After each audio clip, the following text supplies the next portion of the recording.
अस्सलामुअलैकुम। दुरूद शरीफ पढ़ लें।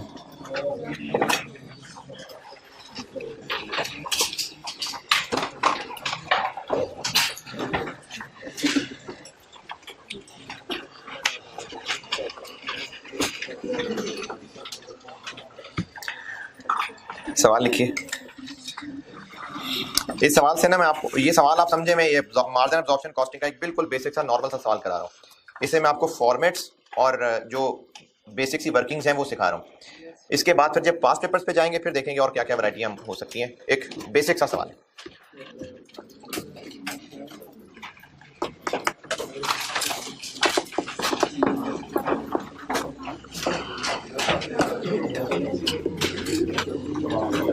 तादाद कुछ कम है, ये तो पूरी लाइन खाली है। पीसीएसई का टेस्ट है। अच्छा अच्छा,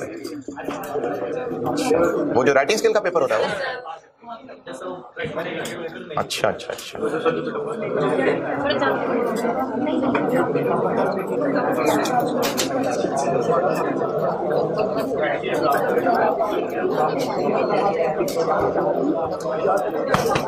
following information relates to a business for its first 3 years।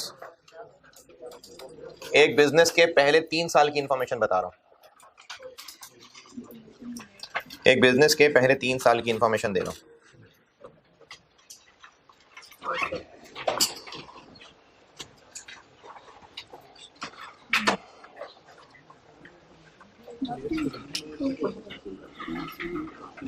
पहले 3 साल की इंफॉर्मेशन बता रहा हूं और अंग्रेजी year 1 2 3। Sale price per unit,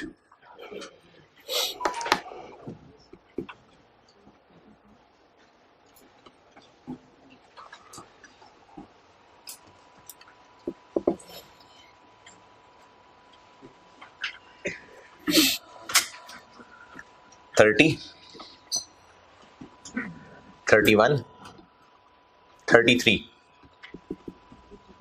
year 1 में 30 बताई है, फिर ईयर 2 में 31 है, फिर ईयर 3 में 33 है। ये मैंने बताई है सेल प्राइस पर यूनिट।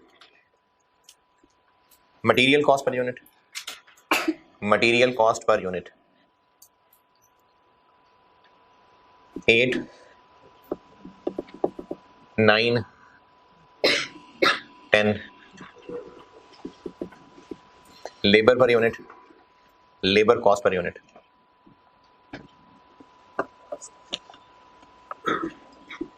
ये है जी 6, 6.5 और 7, 6, 6.5 और 7। Variable FOH per unit, variable FOH per unit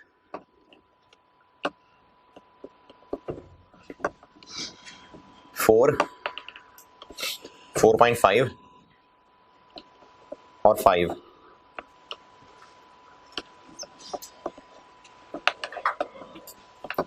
fixed ओएआर per unit, ये जो कल आपको नोट लिखवाया था, fixed ओएआर per unit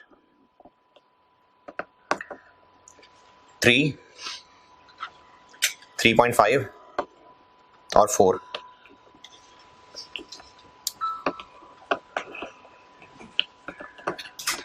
variable selling cost per unit, variable selling cost per unit ये 2 है तीनों साल में, 2 रुपए।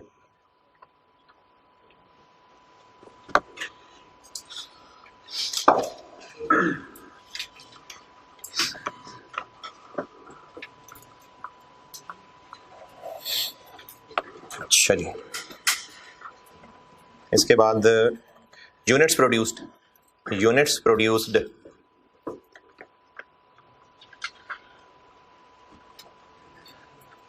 5,000, 4,200 और 5,500। यूनिट्स प्रोड्यूस्ड रिपीट कर रहा हूं, 5,000, 4,200 और 5,500। 5,000, 4,200 और 5,500। Units sold, units sold unit sold हैं 5000, 3500 और 5800। यूनिट सोल्ड दोबारा बता रहा हूं 5000, 3500 और 5800। और लिख लें actual fixed FOH, actual fixed FOH year 1 में 14800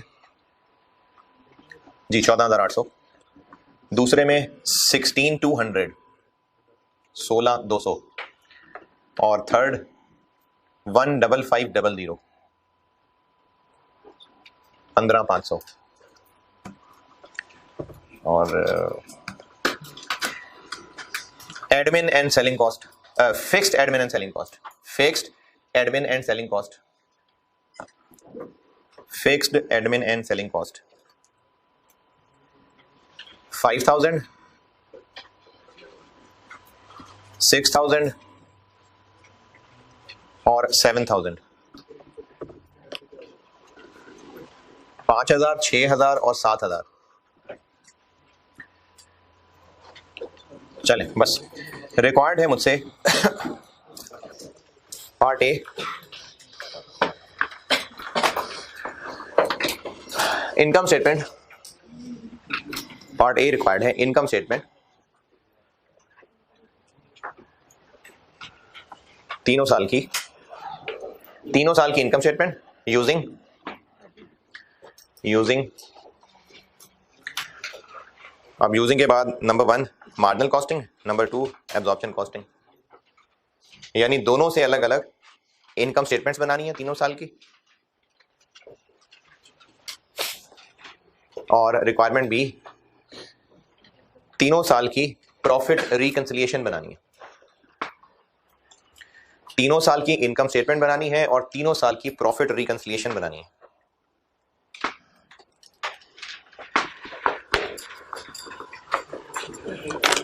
ये मार्जिनल एब्जॉर्प्शन का बेसिक सा सवाल है।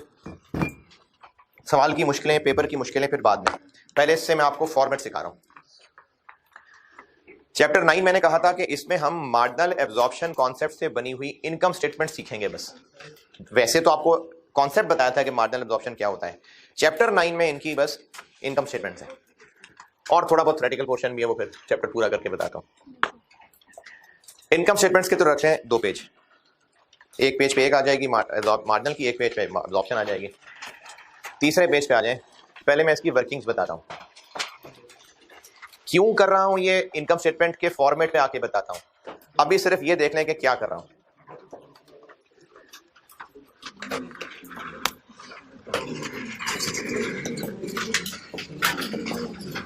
एक नॉर्मल सवाल के अंदर ये 3 वर्किंग्स करनी पड़ रही होंगी, बाकी फिर वो सवालों की वैरायटी पे डिपेंड करता है कि इसके अलावा मजीद करनी पड़े या इनमें से भी कोई बच जाए। लेकिन एक नॉर्मल सवाल के अंदर ये 3 वर्किंग्स आपको करनी पड़ जाएंगी। एक, प्रोडक्ट कॉस्ट पर यूनिट निकालना, जो कि 3 साल है तो तीनों साल की अलग अलग आ जाएगी।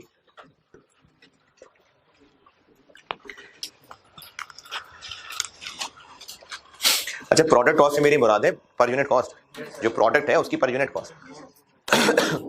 चूंकि मार्जिनल का सवाल भी है और एब्जॉर्प्शन का सवाल भी है तो दोनों की हमें अलग अलग पर यूनिट चाहिए। मटेरियल जी 8, 9, 10, लेबर 6, 6.5 और 7, वेरिएबल एफओएच 4, 4.5, 5।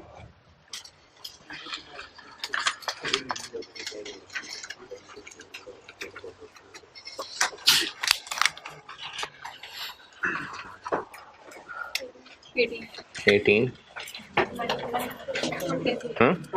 20, 22।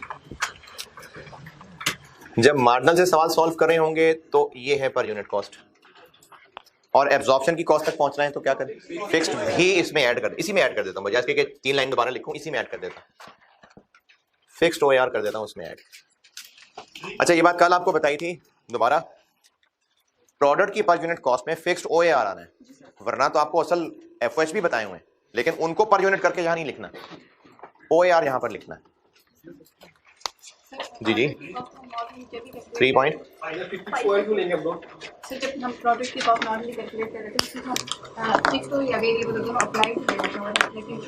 इस चैप्टर में चूंकि मेनली फर्क आना है ना ये फिक्स्ड में, तो टिपिकली इसके सवालों में वेरिएबल का ओएआर भी नहीं दिया होगा, वरना बात आप ठीक है, वेरिएबल का ओएआर भी होता है, वो हम वेरिएंस वाले चैप्टर में पढ़ेंगे, इसको डिसीजन मेकिंग में भी पढ़ेंगे, लेकिन इस चैप्टर के सवालों में मेन जो डिस्कशन जो फर्क होता है वो होता ही फिक्स्ड है। जी,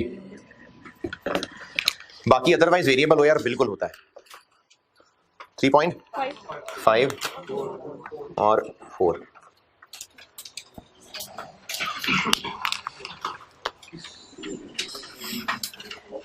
21 23.5 26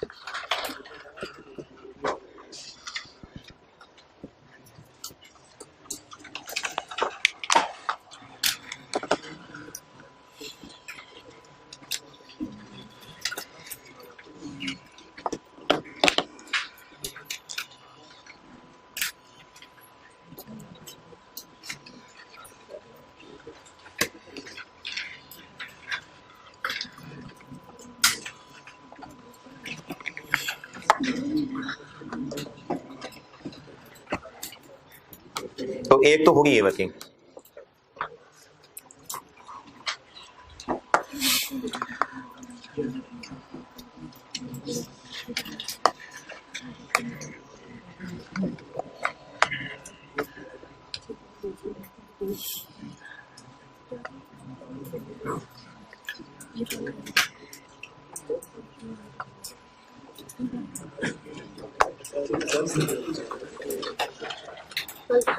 अच्छा इसके अलावा जिस तरह हम जब प्रोसेस कॉस्टिंग कर रहे थे तो वहां पर वर्क इन प्रोसेस की बात कर रहे थे, तो उसमें क्वांटिटी स्केड्यूल बनाना जरूरी था ताकि वर्क इन प्रोसेस के यूनिट्स का हिसाब किताब पूरा हो जाए। यहां पर हम फिनिश गुड्स के यूनिट्स का हिसाब किताब जरूर पूरा रखने होंगे। क्वांटिटी स्केड्यूल नहीं कहता ताकि कंफ्यूज ना हो, बस वैसे यूनिट्स कह देता हूं, लेकिन मकसद कुछ ऐसा ही है कि हम फिनिश गुड्स के यूनिट्स का हिसाब किताब पूरा कर रहे हैं कि सब चीजें पता है, जैसे इसमें यूनिट्स प्रोड्यूस दिए हुए हैं और सोल्ड दिए हुए, तो बाकी फिर क्या होगा जो इनका फर्क है, क्लोजिंग होगा तो फिर होगा, ओपनिंग भी होगा, तो बस ये 4 ही चीजें होती हैं, तो इसमें हमें इनका हिसाब पूरा करना पड़ेगा, जरूरत पड़ जाएगी, और जरूरत इसलिए पड़ जाएगी क्योंकि इनकम स्टेटमेंट बनानी है। इनकम स्टेटमेंट में क्यों पड़ गई जरूरत इनकी, opening finish goods, closing finish goods, तो हमने ये चीजें पूरी करनी है, तो एक और वर्किंग यहां पर बनेगी कि आप यूनिट्स का हिसाब किताब पूरा कर लें।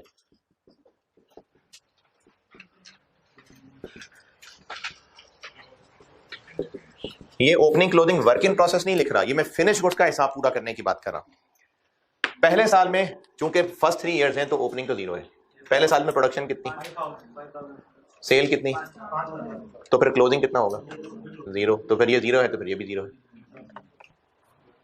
ईयर 2 में प्रोडक्शन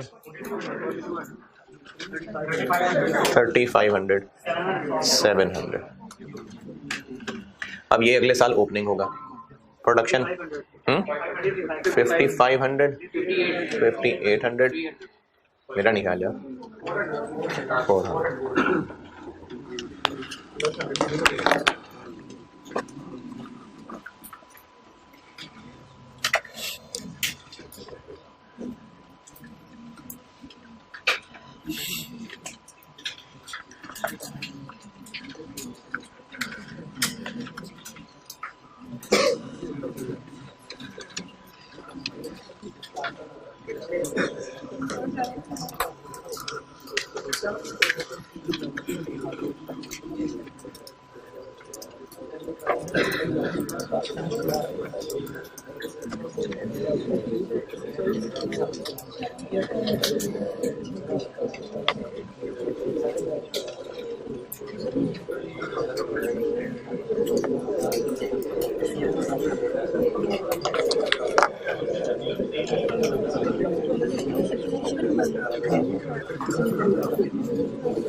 यहाँ तक नोटेड?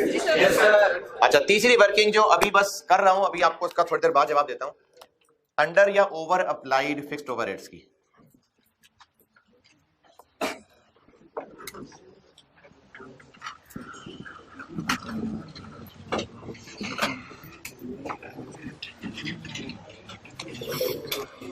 अप्लाइड एफओएच कैसे निकालते हैं? Applied fixed FOH OAR। तो OAR चूंकि रुपीस पर यूनिट है तो मल्टीप्लाई भी किससे करते हैं फिर? यूनिट्स। प्रोड्यूस के सोल्ड? प्रोड्यूस्ड। 3 रुपए into 5,000 15,000। 3.5 into 4200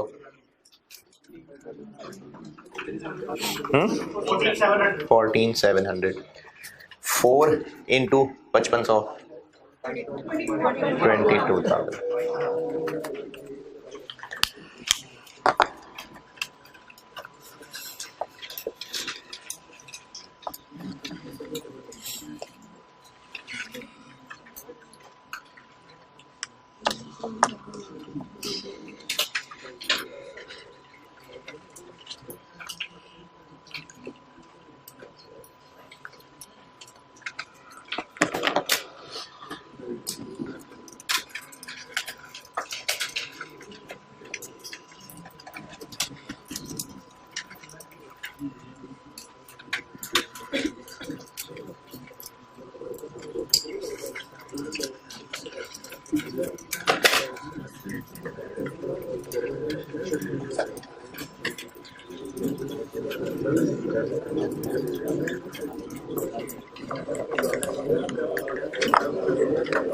actual fixed FOH कितने?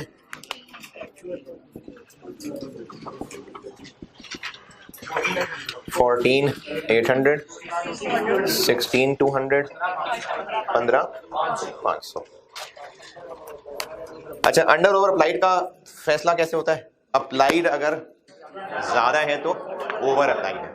तो आपने ऐसा करें, बेशक ये फार्मूला ही बना लें कि अप्लाइड में से आप करेंगे एक्चुअल माइनस, और आप इसका फिर फार्मूला भी ऐसे ही याद रखें कि ओवर और अंडर नेगेटिव।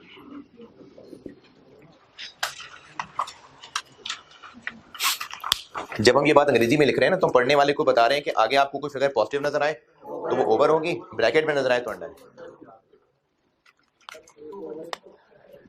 200, 1500, 6500।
ये वर्किंग्स नॉर्मली एक सवाल में होंगी।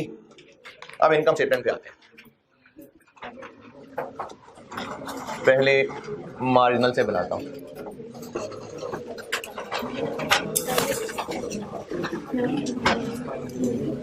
इनकम स्टेटमेंट बना रहा हूं पहले मार्जिनल से, और जिस तरह वो काउंटिंग में करते हैं ना कि करंट ईयर कंपैरेटिव, तो इस तरह से हम कॉलम बना लेते हैं अलग अलग, ईयर 1 2 3।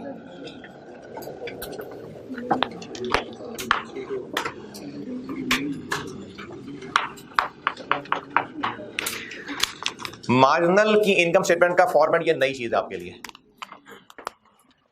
इनकम स्टेटमेंट है इसलिए सेल्स तो है और पेपर मार्क करने वाले को हम बता देते हैं कि हम ये करने लगे हैं, जो यूनिट तुम बता चुके हो वो इनटू प्राइस भी तुमने बताई हुई है।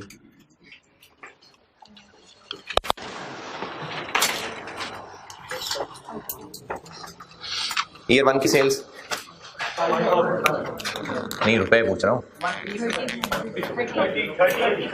5000 इंटू 30 150। ईयर 2 की सेल्स 108 5003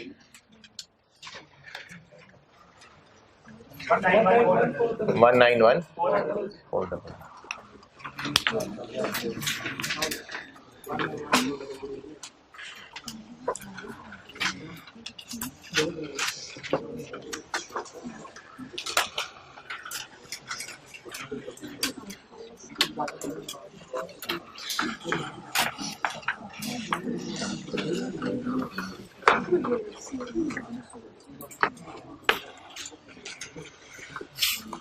यूनिट सोल्ड को सेल प्राइस से मल्टीप्लाई किया है, सेल्स में से आगे माइनस क्या होता है? बिल्कुल ठीक है। अब आपके लिए यहां पर नई चीज ये है कि जो मार्जिनल कॉस्टिंग में इनकम स्टेटमेंट का फॉर्मेट होता है, अच्छा ये हम कोई आईएएस नहीं पढ़ रहे, ये सब इंटरनल, ये उनके नहीं बाबों की प्रैक्टिसेस तो हैं, लेकिन जो सारा कुछ है ये मैनेजमेंट के लिए। ये इनकम स्टेटमेंट प्रिंट करके तो पब्लिक को नहीं देनी, ये मैनेजमेंट के लिए रिपोर्ट्स। तो मार्जिनल कॉस्टिंग के तहत इनकम स्टेटमेंट का फॉर्मेट ये रखती है मैनेजमेंट। सेल में से खर्चे माइनस करते हैं तो प्रॉफिट होता है, सेल में से सिर्फ वेरिएबल खर्चे माइनस करते हैं तो उसको कहते हैं कंट्रीब्यूशन। दोबारा, जब सेल में से खर्चे माइनस कर लें तो वो प्रॉफिट होता है, ये आज तक आपको पता था। अब नई बात ये बता रहा हूं कि सेल में से अगर सिर्फ वेरिएबल खर्चे माइनस करें तो उसको कंट्रीब्यूशन कहते हैं। सेल में से सिर्फ कॉस्ट ऑफ सेल माइनस करें तो कौन सा प्रॉफिट? Gross profit. ग्रॉस क्यों कहते हैं उसको? क्योंकि उसमें से भी बाकी खर्चे और माइनस करने हैं, और जब वो खर्चे भी माइनस कर लेते हैं, जबरदस्त यार, वाह, नेट प्रॉफिट कमाल है, सही है। तो इसी तरह से सेल में से जब सारे वेरिएबल खर्चे माइनस कर लेंगे तो कंट्रीब्यूशन है, लेकिन अगर सिर्फ माइनस करेंगे वेरिएबल कॉस्ट ऑफ सेल्स तो ग्रॉस कंट्रीब्यूशन आएगी। नहीं समझ आई? कोई बात नहीं, कोई बात नहीं, कोई बात नहीं। कॉस्ट ऑफ सेल्स सिर्फ वेरिएबल, क्योंकि वैसे भी मार्जिनल कॉस्टिंग के मुताबिक प्रोडक्ट कॉस्ट में क्या खर्चे शामिल हैं? सिर्फ वेरिएबल। तो यही जब कॉस्ट है तो फिर वो वेरिएबल कॉस्ट ऑफ सेल ही है। कॉस्ट ऑफ सेल्स होती है ओपनिंग फिनिश गुड्स,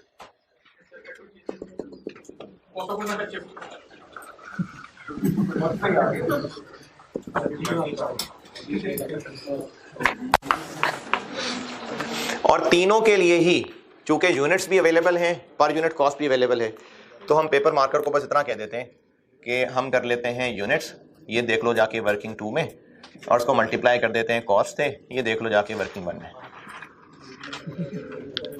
है जी? नहीं कोई बात नहीं यार, यूनिट्स वहां लिखे हुए सारे और प्रोडक्ट कॉस्ट पर यूनिट वो भी लिखी हुई है। पहले कॉस्ट ऑफ गुड्स मैन्युफैक्चर्ड बताता हूं।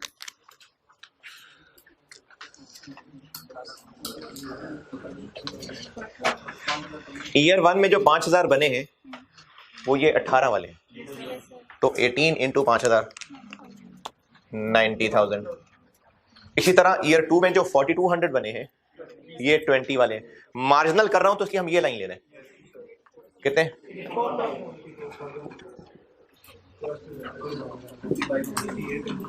और जो 5500 बने हैं ये 22 वाले हैं, कितने? 121।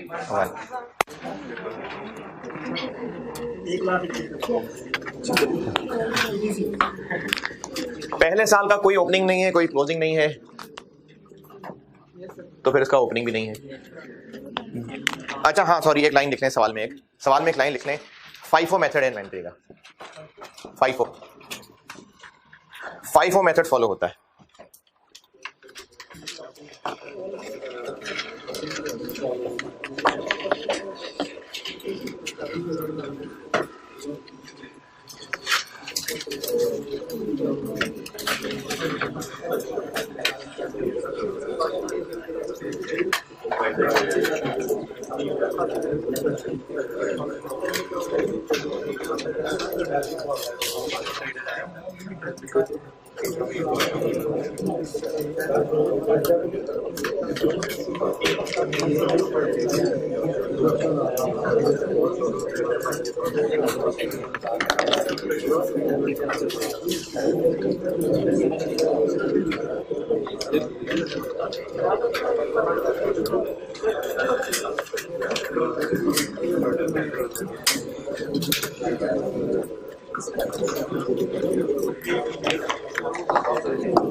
फाइफो मेथड से क्या होगा कि ये जो 700 हैं ये फिर इन्हीं में से हैं, और अगर वेटेड एवरेज मेथड होता तो फिर इन दोनों की अमाउंट्स, इन दोनों के यूनिट, इन्वेंट्री वैल्यूएशन में सिखाई थी बात, inventory valuation, inventory valuation, opening की अमाउंट प्लस नई अमाउंट डिवाइडेड बाय दोनों यूनिट्स, फिर जो एवरेज रेट आता है उससे क्लोजिंग मल्टीप्लाई करते हैं। लेकिन फाइफो का मतलब है कि ये इनमें से, यानी ये 400 भी ये वाले, ये 700 भी ये वाले।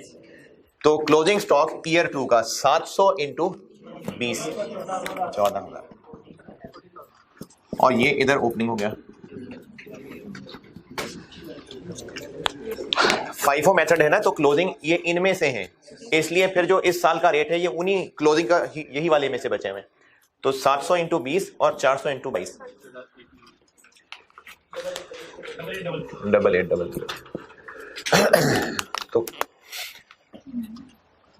कॉस्ट ऑफ सेल बन गई 90,000, 70,000, 1136 00।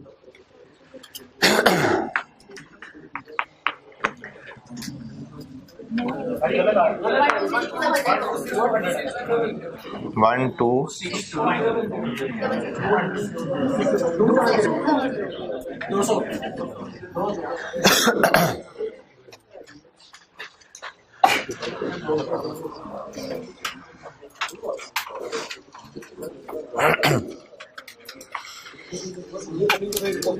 क्या जी? कोई नहीं, ये क्लोजिंग वो ओपनिंग है।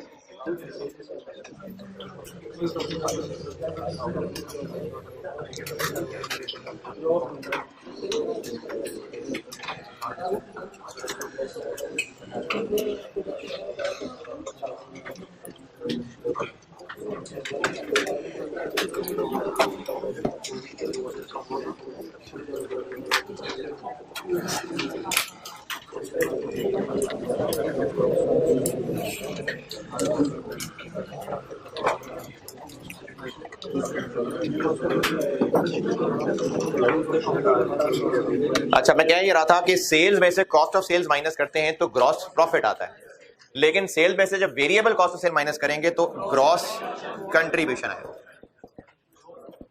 कंट्रीब्यूशन का वर्ड यूज होता है इसके लिए, क्यों यूज होता है ये सीवीपी पढ़ाऊंगा चैप्टर 2। ओए होए होए, सीवीपी क्या चैप्टर होगा वो।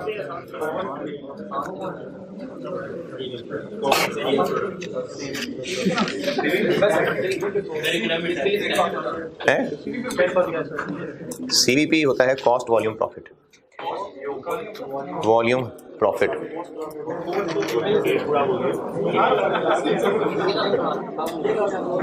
Gross contribution sales minus variable cost of sales 60,000, 38,500, 65,200। Gross profit से एडमिन सेलिंग माइनस करते हैं तो नेट प्रॉफिट आ जाता है। ग्रॉस कंट्रीब्यूशन से नेट कंट्रीब्यूशन तक कैसे पहुंचूं? कौन से एडमिन सेलिंग? वेरिएबल वाले, वेरिएबल वाले, वेरिएबल सेलिंग एक्सपेंसेस। वो आपको ऊपर टेबल में दिया था, 2 रुपए इंटू यूनिट्स कौन से, 2 रुपए बताई हुई है मैंने, इंटू यूनिट्स कौन से, सोल्ड, क्योंकि सेलिंग कॉस्ट की बात हो रही है। सेलिंग एक्सपेंसेस का ताल्लुक यूनिट सेल करने से। 2 रुपए इंटू ये 10,000, 7,000, 11,600।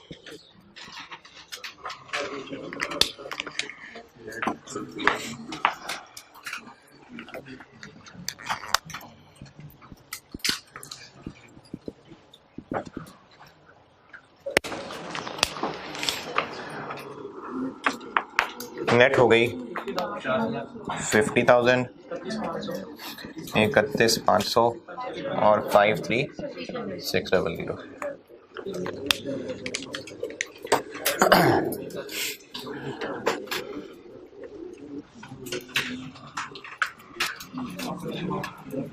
जी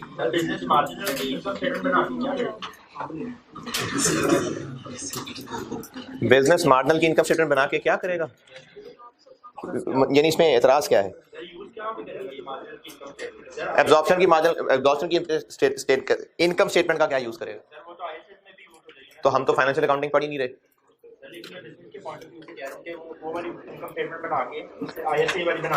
नहीं, जरूरी नहीं है। ये जितनी हम लोग यहाँ पर कैलकुलेशन कर रहे हैं ये कुछ स्टैंडर्ड्स के मुताबिक तो नहीं होगी। तो एब्जॉर्प्शन के मुताबिक बनी हुई इनकम स्टेटमेंट जरूरी तो नहीं कि टैली करे फाइनेंशियल स्टेटमेंट्स वाली इनकम स्टेटमेंट।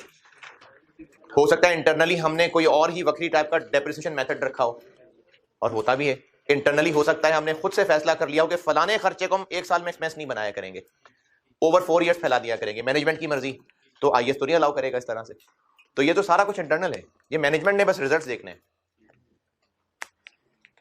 कंट्रीब्यूशन और प्रॉफिट में किस चीज का फर्क है? फिक्स्ड का। तो कंट्रीब्यूशन से प्रॉफिट तक पहुंचना हो तो फिक्स्ड माइनस कर दें, तो इसमें से माइनस कर देते हैं फिक्स्ड। और चूंकि इस वक्त हम नेट कंट्रीब्यूशन की बात कर रहे हैं तो माइनस करके नेट प्रॉफिट तक ही पहुंचेंगे, तो जो जो भी फिक्स्ड है सब माइनस कर देंगे। तो इनमें से एक एफओएच है जो फिक्स्ड है और एक एडमिन सेलिंग है जो फिक्स्ड है जी। क्या कहां पर?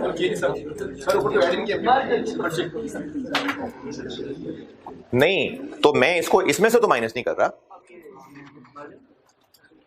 अच्छा, हम ये सेलिंग कॉस्ट माइनस कर रहे हैं यहां से, तो क्या ऊपर शामिल किए हैं? मतलब किसी चीज को इसलिए माइनस कर रहे हैं कि ऊपर शामिल किया हुआ तो माइनस करना है। अब मैं सेलिंग एक्सपेंसेस यहां से माइनस कर रहा हूं, तो क्या ऊपर एडेड है जो माइनस कर रहा हूं? मैं प्रॉफिट निकाल रहा हूं भाई, एक्सपेंसेस माइनस कर रहे हैं। क्या फिक्स्ड एफओएच ऊपर कहीं अभी तक कंसीडर हुए? लेकिन वो एक्सपेंसेस तो हैं, तो माइनस करेंगे तो प्रॉफिट तक पहुंचेंगे ना। मैं तो प्रॉफिट तक पहुंचना चाह रहा हूं। तो कॉस्ट में नहीं थे ना? क्यों? मार्जिनल कॉस्टिंग पढ़ रहे हैं हम मार्जिनल कॉस्टिंग की इनकम स्टेटमेंट बना रहे हैं। कॉस्ट ऑफ सेल्स यानी जो गुड्स बिकी उनकी कॉस्ट क्या थी? कॉस्ट ऑफ सेल्स क्या होती है भाई? जो गुड्स बेची है उनकी कॉस्ट क्या थी, मतलब प्रोडक्ट कॉस्ट क्या थी। तो मार्जिनल कॉस्टिंग के मुताबिक फिक्स एफओएच तो प्रोडक्ट कॉस्ट का हिस्सा ही नहीं है, इसलिए इनमें नहीं थी। लेकिन बिजनेस का एक्सपेंस तो है, तो प्रॉफिट निकालने के लिए तो अल्टीमेटली माइनस करना ही है। कितना है फिक्स्ड एफओएच?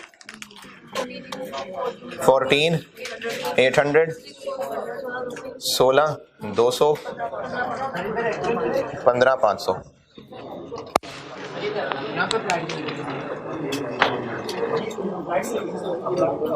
यहां पर मैंने एक्चुअल क्यों यूज कर लिया, अप्लाइड क्यों नहीं यूज किया?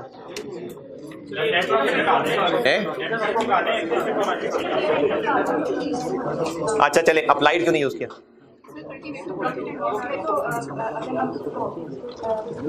अगर हम अप्लाइड को कॉस्ट में ऐड करते तभी हम जो उसका ओवर या अंडर अप्लाइड होते हैं उसको प्रॉफिट एंड लॉस नहीं, तब जब अगर ना भी करें तो अप्लाइड यहाँ क्यों नहीं यहाँ कहीं इस्तेमाल हुआ? क्योंकि मार्जिनल कॉस्टिंग करते हुए कहीं पर फिक्स्ड ओएआर ही नहीं है। ये मार्जिनल कॉस्टिंग बस ये है, फिक्स्ड ओएआर है कहीं यहाँ, तो फिर अप्लाई किसको करना है? मार्जिनल कॉस्टिंग बस यहां तक है, तो उधर तो फिक्स्ड ओएआर जब है ही नहीं तो फिर अप्लाई किसको करना है? तो मार्जिनल कॉस्टिंग का फिक्स्ड अप्लाइड से कोई ताल्लुक ही नहीं। Applied fixed overheads marginal costing का कॉन्सेप्ट ही नहीं है। क्यों नहीं है? क्योंकि कहीं इधर फिक्स्ड OAR नहीं,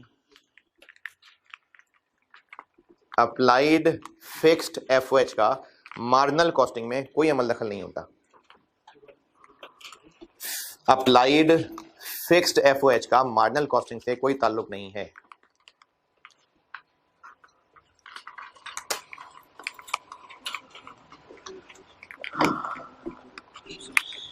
मार्जिनल कॉस्टिंग में अप्लाइड फिक्स्ड FOH का कोई काम नहीं।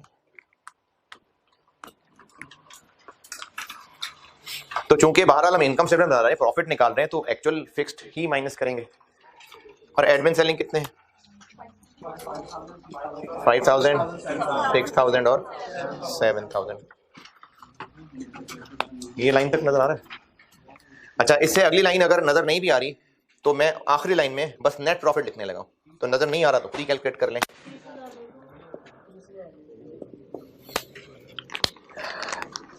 ये प्रॉफिट आ रहा है नजर? मैंने लिखा ही नहीं, नजर कहां से आएगा आपको?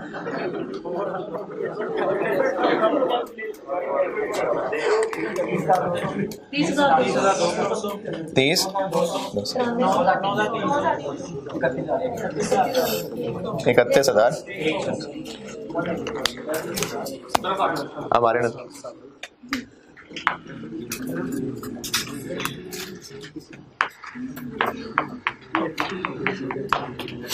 तो मार्जिनल कॉस्टिंग की इनकम स्टेटमेंट में फर्क, नया काम यह है कि इसमें जीपी नहीं है, ग्रॉस कंट्रीब्यूशन है। Variable cost of sales minus करेंगे तो ग्रॉस कंट्रीब्यूशन आएगा, वेरिएबल सेलिंग खर्चे माइनस करेंगे तो नेट कंट्रीब्यूशन आएगा, फिर सारे फिक्स खर्चे माइनस कर देंगे तो नेट प्रॉफिट आ जाएगा।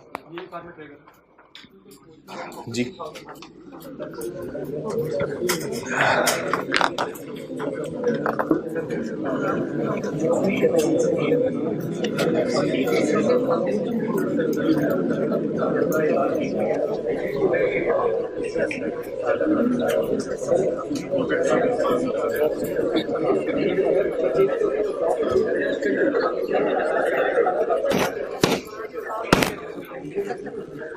ये मार्जिनल एब्जॉर्प्शन में, ये ट्रेडिंग बिजनेस का कॉन्सेप्ट ही नहीं है ना मार्जिनल एब्जॉर्प्शन। ये जो मार्जिनल कॉस्टिंग और एब्जॉर्प्शन कॉस्टिंग है, ये ट्रेडिंग बिजनेस का कॉन्सेप्ट नहीं है। ट्रेडिंग बिजनेस में थोड़ी फिक्स्ड ओवरहेड्स और वेरिएबल ओवरहेड होंगे, ये तो मैन्युफैक्चरिंग बिजनेस का कॉन्सेप्ट है।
नोटेड? करें करें कर लें।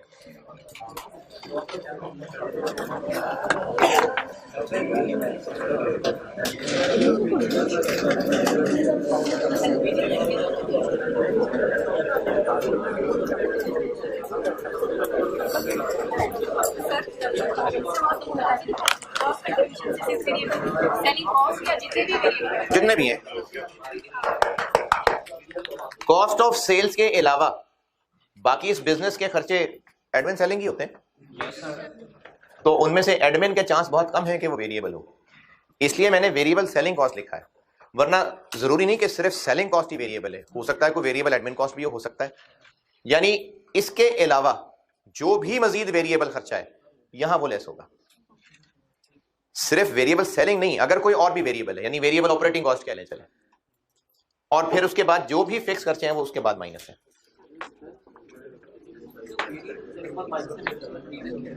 ग्रॉस से नेट तक पहुंचना, वही बता रहा हूं ना कि ग्रॉस कंट्रीब्यूशन से नेट कंट्रीब्यूशन तक पहुंचना, ये रीजन है।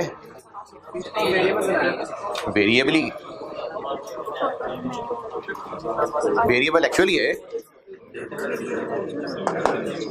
ग्रॉस कंट्रीब्यूशन से नेट कंट्रीब्यूशन तक पहुंचने के लिए माइनस किया है। आप ये पूछ रहे हैं कि ग्रॉस और नेट अलग अलग लिखा ही क्यों है? नहीं है, आप ये पूछ रहे हैं कि ग्रॉस और नेट अलग लिखे ही क्यों है? बस एक ही सिर्फ कंट्रीब्यूशन होता है नेट निकालने के लिए। जी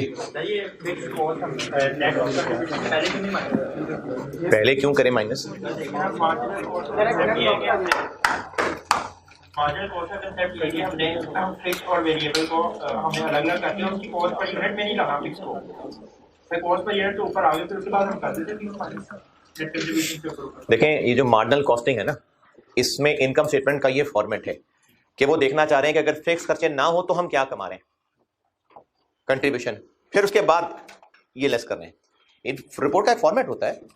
हाँ तो आपने कहा कि ये पर यूनिट कॉस्ट में नहीं आएंगे फिक्स। जी जी अभी यही कह रहा हूँ, सर नेट कंट्रीब्यूशन तो सबसे नीचे एक्सपेंसेस माइनस करने के बाद आ रहा है। वो नेट प्रॉफिट होता, net profit. Sir net contribution निकालना अगर हम पर यूनिट कॉस्ट में फिक्स ऐड ना करें तो हम उसके बाद तो हम ये कंट्रीब्यूशन ही ना निकालें। जी भाई रिपोर्ट है, किसी ने मतलब ये चीजें देखनी होती है ना, मैनेजमेंट ने चीजें देखनी होती है कि हम कंट्रीब्यूशन कितना कमा रहे हैं।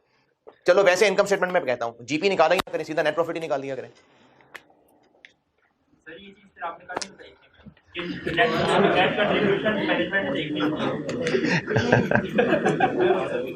अरे तो भाई चैप्टर शुरू किया था ना यार, मैंने जो कल बताया था उसको बदल थोड़ी दिया आज।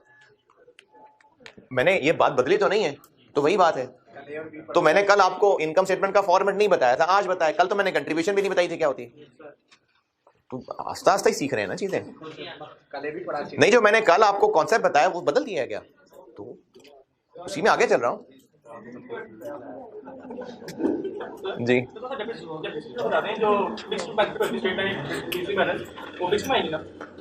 आर्स मेथड यूनिट्स मेथड वाली वेरिएबल होती है और स्ट्रेट और रिड्यूसिंग बैलेंस फिक्स्ड होती है।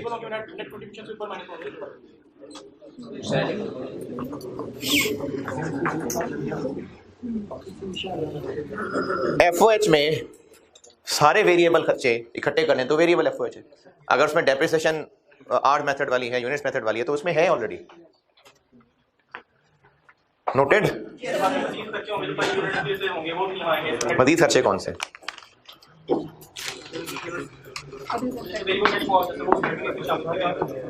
क्योंकि वो फैक्ट्री की कॉस्ट नहीं है, वो प्रोडक्शन की कॉस्ट नहीं है।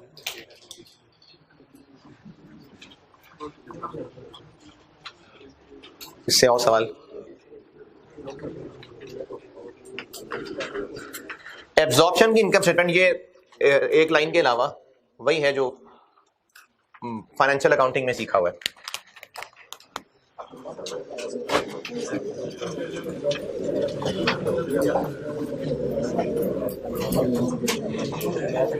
एब्जॉर्प्शन कॉस्टिंग वालों ने जो इनकम स्टेटमेंट बनानी होती है वो ये है जी। हाँ इसमें अब यूज होगा। मार्जिनल एब्जॉर्प्शन कॉस्ट का फर्क है, सेल्स तो वही होंगी, तो सेल्स तो यही आ जाएंगे 150 108 500 191 400 लेस कॉस्ट ऑफ सेल्स। अब ये मुकम्मल है बस कॉस्ट ऑफ सेल्स। और इसमें भी चूंकि यूनिट्स भी हैं और ये पर यूनिट कॉस्ट भी है।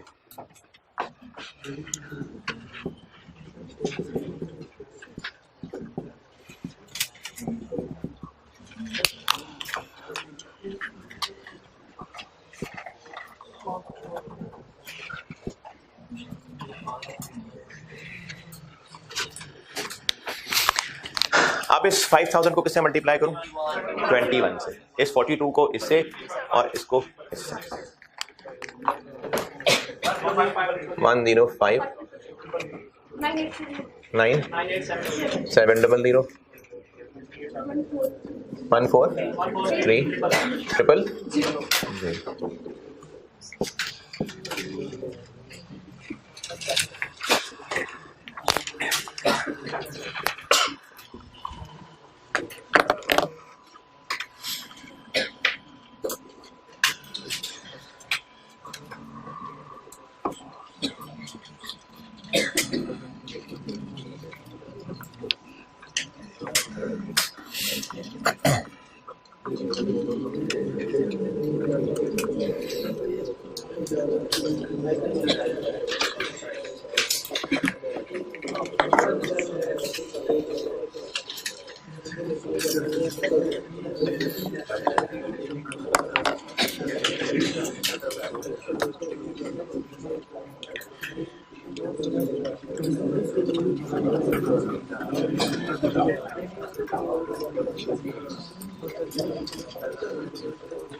एक मिनट पॉज करिएगा। 10 और ये इधर ओपनिंग बन गया।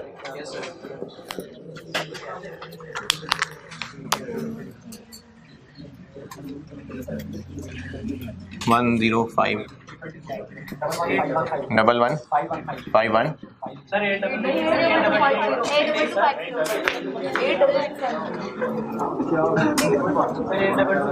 8 2 2 5 0 1 4 9 0 5 0 और ये ग्रॉस प्रॉफिट है 45,000 26 250 42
याद है, नोट करें जल्दी, एक टेक्निकल चीज बतानी है।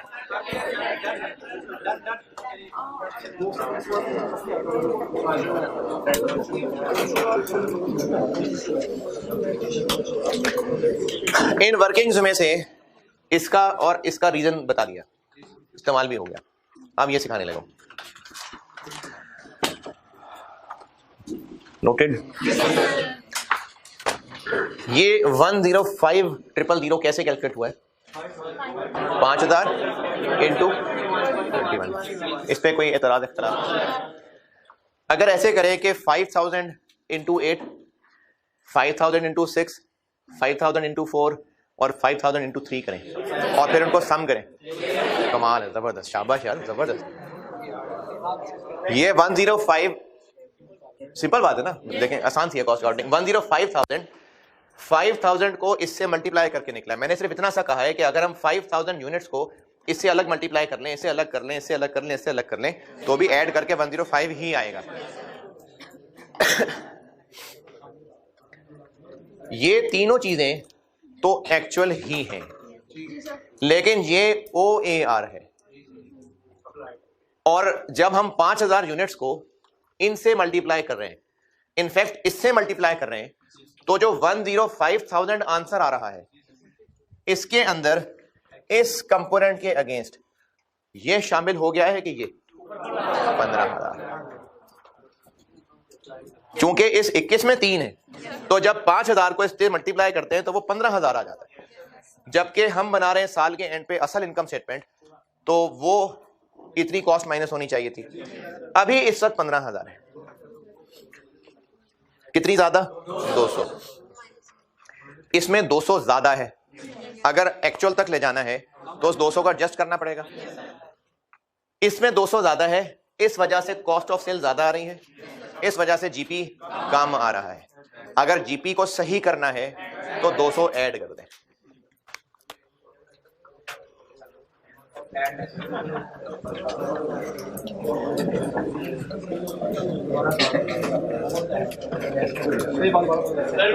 जी जी रिपीट। कहाँ से रिपीट? शुरू से।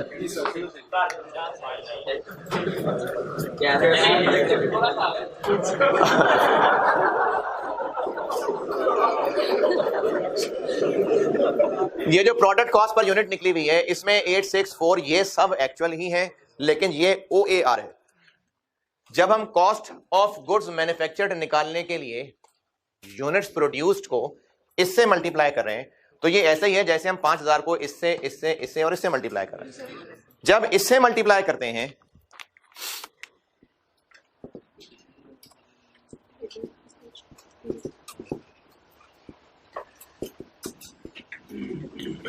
अगर 5000 को इन सबसे अलग अलग मल्टीप्लाई करके यहां लिखता जाऊं और सम करूं तो भी 105 ही आएगा। इससे मल्टीप्लाई करूंगा तो 15000 आ जाएगा। यानी 105,000 में फिक्स्ड ओवरहेड्स के नाम पे 15000 शामिल है, जबकि असल में फिक्स्ड ओवरहेड्स कितने हैं? तो कॉस्ट ऑफ गुड्स मैन्युफैक्चर्ड में ज्यादा आ गया। अब इसके ज्यादा आने की वजह से जीपी कम आ गया। सही जीपी तक पहुंचाना है तो 200 ऐड करना पड़ेगा। ये सही जीपी है।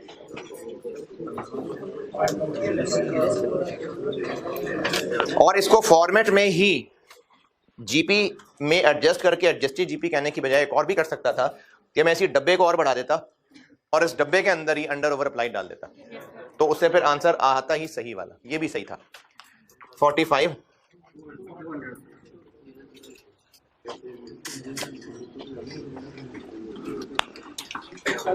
और इसी तरह से ईयर 2 में क्या हुआ हुआ है? कम शामिल हुआ हुआ है। कम आया हुआ है तो कॉस्ट ऑफ गुड्स मैन्युफैक्चर्ड कम आई हुई है। कॉस्ट ऑफ गुड्स मैन्युफैक्चर्ड कम आई है तो जीपी ज्यादा आया हुआ है। ठीक करना है तो 1500। ये तो हो गया कॉन्सेप्ट। अब करना क्या है? यही लाइन वहां छाप दें।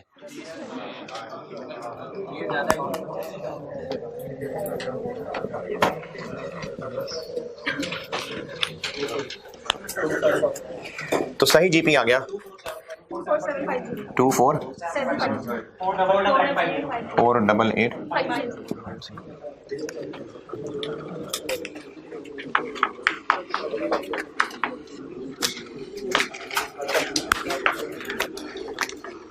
और जीपी से नेट प्रॉफिट जाने तक एडमिन सेलिंग माइनस कर देते हैं।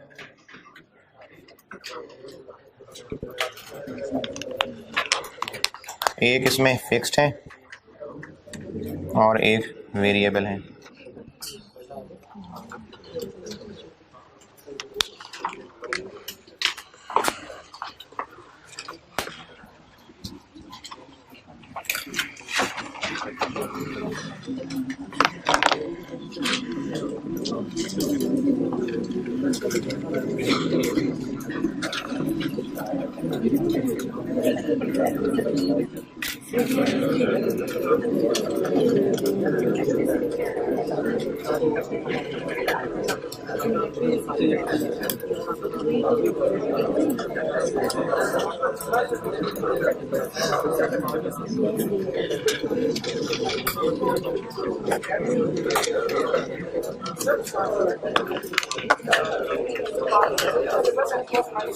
जी जी दोबारा।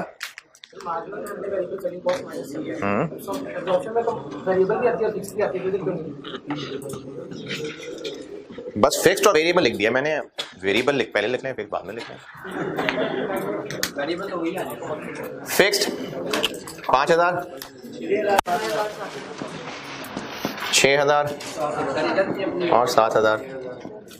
वेरिएबल 10,000, 7,000 और 11,600।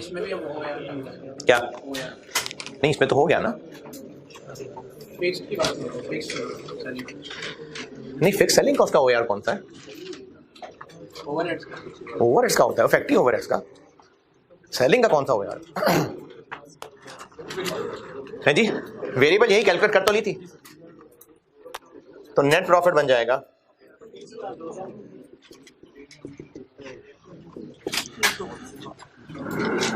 जी 30 200, 11, 750, 30, 200,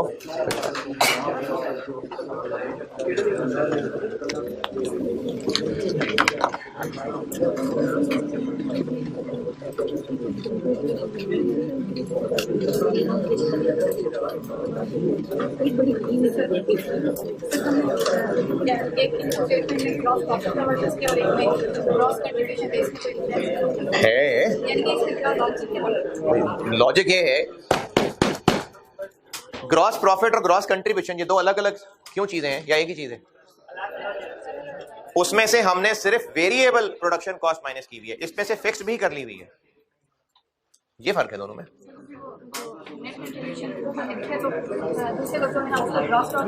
बिल्कुल भी नहीं। मार्जिनल कॉस्टिंग में खर्चों की क्लासिफिकेशन कर दी कि वेरिएबल पहले अलग कर ले, फिक्स्ड अलग कर ले, और देखें वेरिएबल माइनस करके क्या बचता है, उसको कंट्रीब्यूशन का, फिर फिक्स भी माइनस कर लें तो वो नेट प्रॉफिट है। ये मार्जिनल कॉस्टिंग की इनकम स्टेटमेंट का मकसद ये है कि देखना चाह रहे हैं कि अगर सिर्फ वेरिएबल खर्चे होते तो क्या होता, लेकिन चूंकि फिक्स भी हैं तो इसलिए प्रॉफिट ये है। और एब्जॉर्प्शन फिक्स्ड वेरिएबल में फर्क क्लासिफाई करने का, यानी अलग अलग प्रेजेंट करने का फर्क नहीं करना चाह रहा।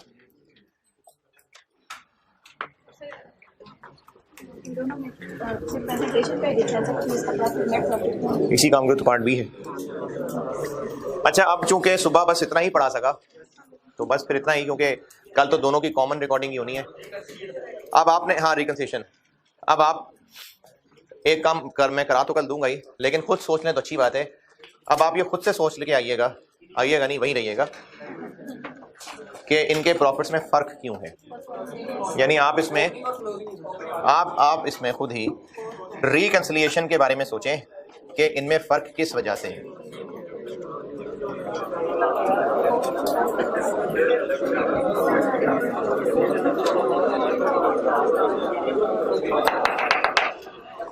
चले ठीक है, अल्लाह हाफिज़।